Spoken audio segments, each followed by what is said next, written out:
뉴욕 한인회 역대 회장단 협의회가 한인회 간 담보대출의 규모를 60만 달러에서 30만 달러로 축소하기로 결정했습니다. 연방수사국과 검찰이 진행해오던 뉴욕 경찰관의 부패 수사가 드블라지오 시장에까지 확대된 것으로 알려졌습니다. 뉴욕주에서 교통법규 위반 감시 카메라에 상습 적발된 차량을 대상으로 차량 등록을 정지시키는 법안이 추진되고 있습니다. 지난해 뉴저지 한인 밀집 지역 학생들에 대한 교육 예산이 대부분 증가한 것으로 조사됐습니다. 우정국의 일부 우편 요금이 10일부터 인하됐습니다. 이상은 이 시각 주요 뉴스입니다. 여러분 안녕하십니까? KBN 뉴스입니다. 뉴욕 한인회 역대 회장단 협의회가 뉴욕 한인회 60만 달러의 은행 융자 관련 이사회 결의를 조정했습니다. 역대 회장단은 대출 금액을 축소하고 동포사회 성금 모금을 적극 추진하기로 했습니다. 보도에 정세진 기자입니다. 역대 회장단 협의회가 지난달 30일 뉴욕 한인회 이사회가 결의한 회관 담보대출의 규모를 축소하기로 했습니다. 지난 주말 역대 회장단 협의회는 긴급 모임을 갖고 뉴욕 한인회가 요청한 60만 달러 은행 대출권을 30만 달러 규모로 축소시키기로 했습니다. 유효성 논란을 빚고 있는 99년 장기 리스 계약으로 인해 60만 달러의 추가 대출은 사실상 불가능하다는 판단입니다. 지금 60만 불은 힘들 것 같습니다. 왜냐하면 그 99년 리스 때문에 지금 쉽지 않은 상황입니다. 지금 이제 30만 불을 어제 그저께 얘기가 된 거기 때문에 이제 30만 불로 다시 재조정해서 은행들에게 부탁을 해야죠. 역대 회장단은 한인사회 성금 모금을 위해 회관 살리기 위원회를 구성하고 회장의 변종덕 전 뉴욕 한인회장을 선임하고 본격적인 활동에 들어갔습니다. 먼저 김기철, 하용하 전 회장이 각각 5천 달러를 기부하기로 했고 김민선 회장도 1만 달러를 약속했습니다.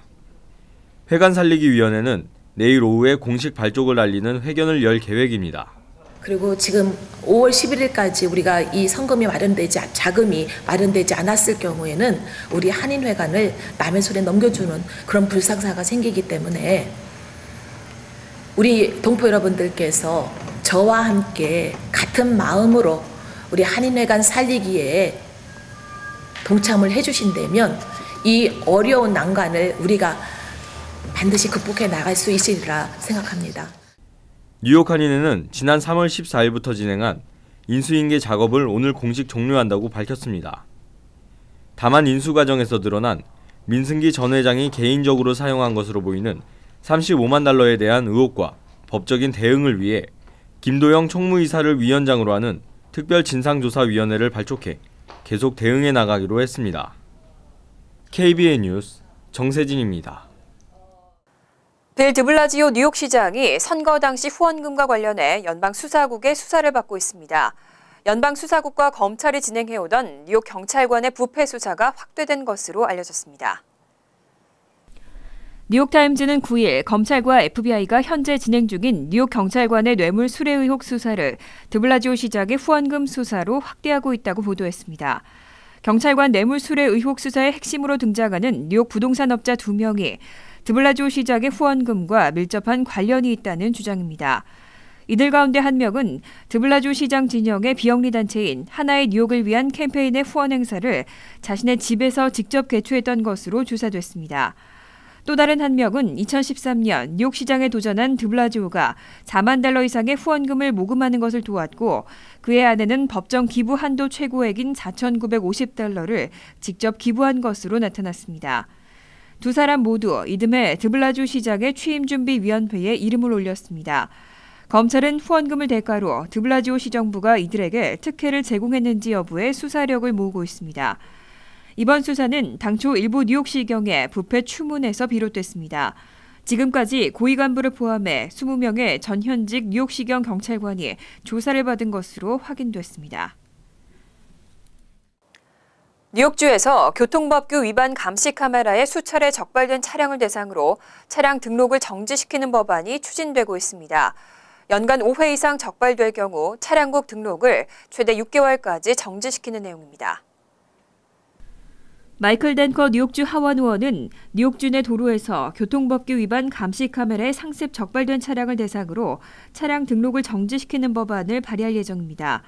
이 법안은 주내 속도 위반 및 신호 위반 감시 카메라에 동일 차량이 연간 5회 이상 적발될 경우 뉴욕주 차량국 등록을 최대 6개월까지 정지시키는 내용을 담고 있습니다. 현행 교통법규에는 감시 카메라 1회 적발 때마다 $50의 벌금을 운전자에 상관없이 차량 등록자에게 부과하도록 되어 있습니다. 적발 횟수에는 아무런 규제가 없고 벌점도 부과되지 않습니다. 댄커 의원은 보행자의 안전성을 한층 높이기 위해서 반드시 필요한 법안이라며 감시 카메라에 대한 단속 및 처벌을 강화하고 도로 안전성을 높일 수 있을 것이라고 강조했습니다. 한편 조세 퍼럴타 주 상원 의원은 주내 초중 고등학교 주변 도로에 설치되어 있는 속도 위반 감시 카메라, 일명 스쿨존 카메라 작동을 하루 종일 허용하는 법안을 상정할 계획입니다. 두 법안은 이번 회기가 끝나기 전인 오는 6월께 주의회 표결에 붙여질 것으로 전망됩니다. 지난해 뉴저지 한인 밀집 지역 학생들에 대한 교육 예산이 대부분 증가한 것으로 조사됐습니다. 한인 밀집 지역 대부분이 주 평균 이상으로 늘었습니다. 뉴저지주 교육국이 7일 발표한 2014-15학년도 학군별 학생 1인당 배정된 교육 예산에 따르면 뉴저지 한인 밀집 지역 학군의 교육 예산이 대부분 증가한 것으로 나타났습니다. 레오니아와 잉그루드 클립스 등을 제외하고 버겐 카운티 내 한인 밀집 지역 학군의 학생당 교육 예산은 뉴저지주 평균 이상으로 늘었습니다. 이 기간 주 전체 학생 1인당 교육 예산은 평균 $19,652로 전년도보다 2.2% 증가했습니다. 티넥 학군의 경우 2013-14학년도 학생당 교육 예산은 $25,182였지만 다음 해 $27,246로 8.2%나 증가했습니다. 교육 예산 규모 역시 주 전체 학군에서 가장 높았습니다. 이 밖에 팰리시즈 파크 학군은 학생당 $16,481로 전년 대비 4.9% 인상됐고 포트리 학군은 $17,988에서 $18,495로 2.8% 늘었습니다. 리츠필드와 테너플라이 학군은 각각 3.6%의 인상률을 보였습니다. 반면 레오니아 학군은 학생당 $23,393에서 $19,323로 5.2% 감소했습니다. 해켄색 학군의 학생당 교육 예산 역시 전년 대비 1.9% 감소해 $19,021로 조사됐습니다. 우정국 우편요금이 10일부터 인하됐습니다. 우표값은 49센트에서 47센트로 내렸고 국제우편과 엽서 가격도 인하됐습니다. 우정국이 현재 49센트인 일반 우편 우표값을 47센트로 낮추는 등 일부 우편 요금을 내린다고 발표했습니다.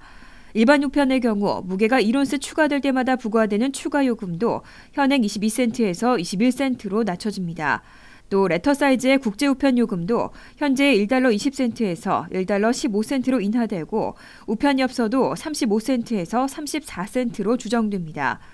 이번 우편 요금 인하는 연방우편규제위원회의 승인을 받아 2014년 1월부터 시행돼온 우편 요금 인상안의 2년 유효 기간이 만료됐기 때문입니다. 연방우편규제위원회는 당시 만성적인 적자에 시달리는 우정국의 재정 부담을 줄여주기 위해 한시적인 인상 조치를 승인한 바 있습니다. 이와 관련해 우정국은 그동안 우표값을 다시 내릴 경우 적자가 가중될 것이라며 연방의회에 연방우편규제위원회의 인상안 유효기간을 연장하거나 인상을 영구화해 줄 것을 요청했지만 성공하지 못했습니다. 우정국은 이번 우편요금 인하로 앞으로 연간 $20억 이상의 수입이 줄어들 것이라고 우려하고 있습니다. 올해 소득세 신고 기간 동안 뉴욕주에서는 450만 건의 소득세 신고가 처리됐습니다. 이 가운데 $2,500만 허위 신고 혐의로 조사를 받고 있는 것으로 확인됐습니다. 토마스 디나폴리 주 감사원장은 올 소득세 신고 기간 동안 소득세 신고 450만 건을 처리해 $42억 환급금을 지급했다고 밝혔습니다. 이 가운데 $2,500만 허위 신고 혐의를 받아 지급을 중단하고 조사에 착수했다고 발표했습니다. 15만 2천 건에 해당하는 $1억 3,400만 환급금은 현재 처리 중으로 조만간 지급될 예정이고 지금까지 평균 환급 금액은 $840로 나타났습니다. 한편 주 감사원은 감사에 적발된 부당소득세 환급 신청 가운데 가장 흔한 수법은 허위로 부양 가족수를 늘리거나 소득을 줄여 보고한 것이라고 밝혔습니다. 또 회계사 등 소득세 신고 대행업자가 허위로 서류를 꾸미고 부당하게 환급을 받으려다 적발된 금액도 350만 달러에 달했습니다. 이 밖에도 의심스러운 사회보장번호를 사용했거나 의도적으로 소득 공제액을 부풀린 경우도 다수 있었던 것으로 드러났습니다. 지난 9일 와이오밍주에서 치러진 민주당 경선에서는 버니 샌더스 후보가 압승을 거뒀습니다. 이로써 샌더스 후보는 7개 주에서 연속으로 클린턴 후보를 제쳤습니다. 공화당의 테드 크루즈 후보도 트럼프를 누르고 승리했습니다. 버니 샌더스 후보는 지난 9일 와이오밍주에서 열린 민주당 경선에서 55.7%의 득표로 44.3%의 클린턴을 10%포인트가 넘는 격차로 눌렀습니다. 이로써 샌더스는 위스콘신주에 이어 7개 주 연속으로 승리를 거두며 뉴욕 경선을 앞두고 상승세를 몰아갈 수 있는 발판을 마련했습니다. 와이오밍주는 백인 유권자의 비중이 90%를 넘는 서부 농촌 지역으로서 애초부터 샌더스에게 유리한 구도였던 것으로 평가돼 왔습니다. 하지만 대의원 숫자 확보 경쟁에는 큰 의미가 없어 보입니다. 이번 경선에서는 득표 비율에 따라 샌더스와 클린턴 모두 7명씩을 확보했습니다. 지역별 경선 결과에 관계없이 임의로 지지 후보를 정할 수 있는 슈퍼대의원 4명은 이미 클린턴 지지를 선언한 상태입니다. 한편 이날 콜로라도주에서 치러진 공화당 경선에서는 투표 과정에서 일부 혼선이 발생했지만 테드 크루즈가 승리했습니다. 지난 5일 위스콘신주에서 트럼프를 상대로 대승을 거뒀던 크루즈는 다시 승리를 거머쥐면서 뉴욕 경선을 향해 상승세를 살려나갈 수 있을 것으로 전망됩니다. 오는 19일에는 대선 경선 레이스의 승부처로 꼽히는 뉴욕주에서 결선이 치러집니다. 민주당은 295명, 공화당은 95명의 대의원이 걸렸죠. 여론조사 결과 뉴욕주에서는 여전히 선두 후보인 힐러리 클린턴과 도널드 트럼프가 압도적인 우세를 보이고 있습니다. 폭스뉴스는 지난 4일부터 7일까지 민주당과 공화당 성향 유권자 각각 801명과 602명을 상대로 전화 여론조사를 실시했습니다. 그 결과 양당 모두 힐러리와 트럼프 후보가 두 자릿수의 격차로 2위 주자를 따돌렸습니다. 뉴욕주에는 민주당과 공화당 각각 291명과 95명의 대의원이 걸렸습니다. 공화당은 부분 승자 독식제로 치러져 사실상 승자가 대부분의 대의원을 가져갑니다. 여론조사에 따르면 민주당은 클린턴 전 장관이 53%의 지지율로 37%에 그친 버니 샌더스 상원 의원을 크게 앞섰습니다. 공화당에서는 트럼프가 54%의 지지율로 압도적 선두를 달렸고 존 케이식 오하이오 주지사가 22%로 2위를 차지했습니다. 트럼프를 위협하고 있는 2위 주자인 테드 크루즈 상원 의원은 15%로 3위에 머물렀습니다. 한편 폭스뉴스는 트럼프가 남녀, 소득, 교육 수준을 불문하고 모든 영역에서 다른 주자들을 압도하는 것으로 나타났다고 보도했습니다. 잠시 후 KBN 뉴스가 계속됩니다.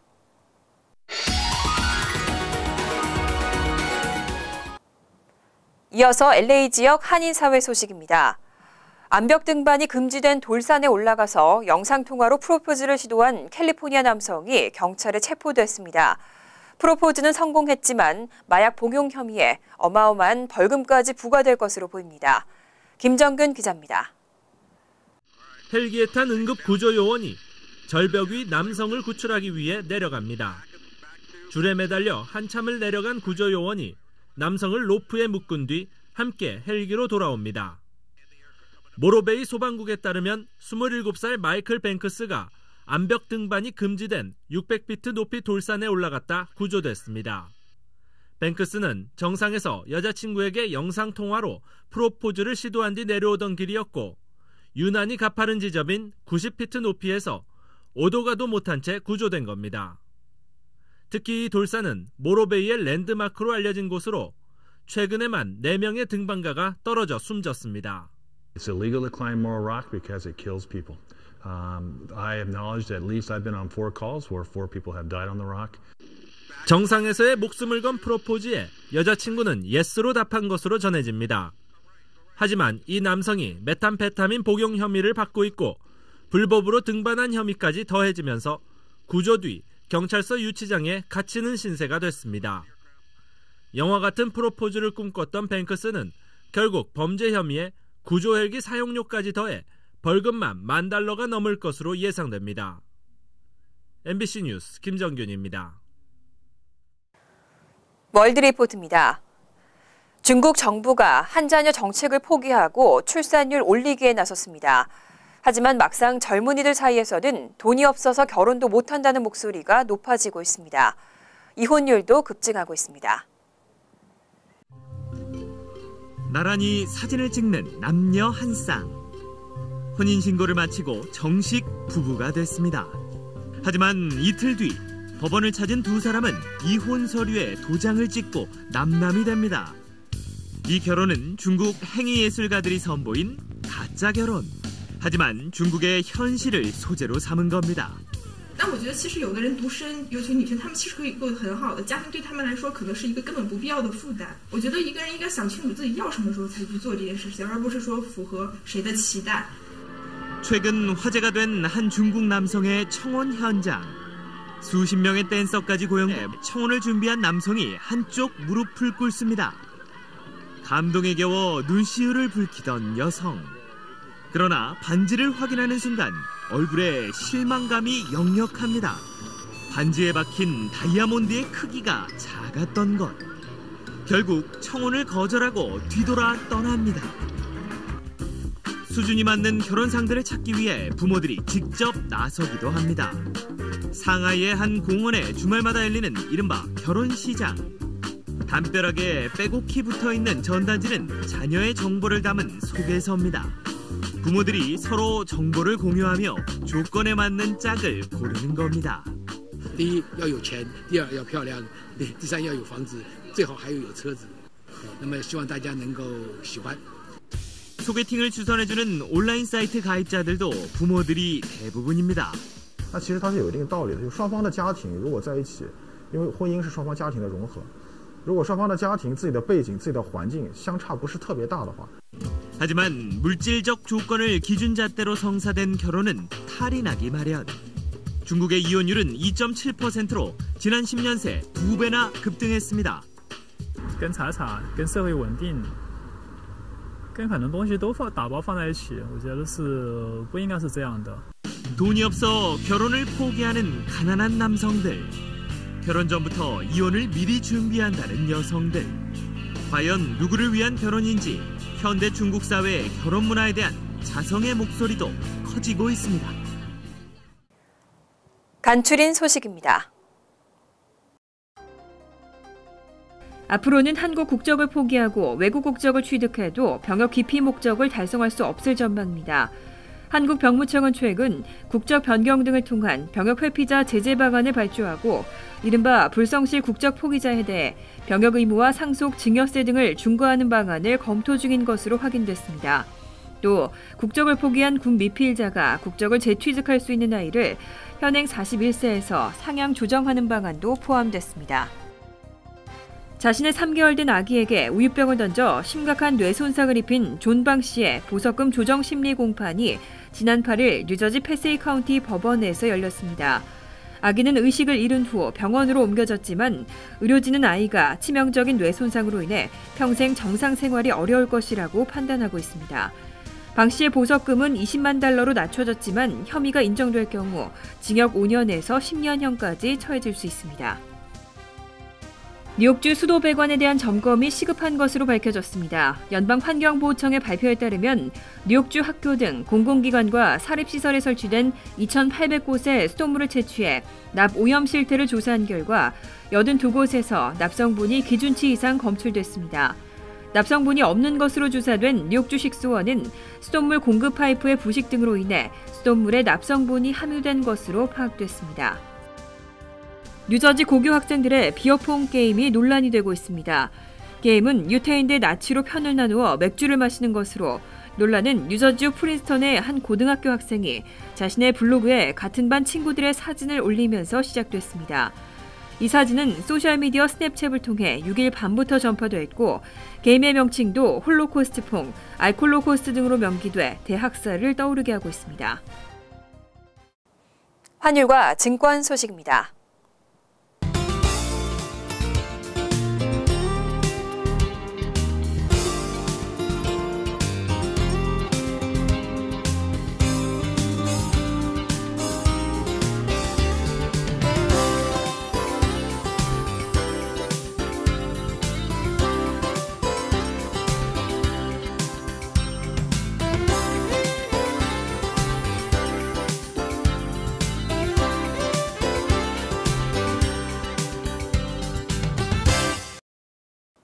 이어서 날씨입니다. 화요일은 때때로 비가 오겠습니다. 낮 최고 기온은 54도, 섭씨 12도, 밤 최저 기온은 39도, 섭씨 4도로 예상됩니다. 수요일은 대체로 화창하겠습니다. 목요일도 화창한 날씨가 이어지겠습니다. 이상으로 KBN 뉴스를 마칩니다. KBN과 함께 즐거운 저녁 되시기 바랍니다.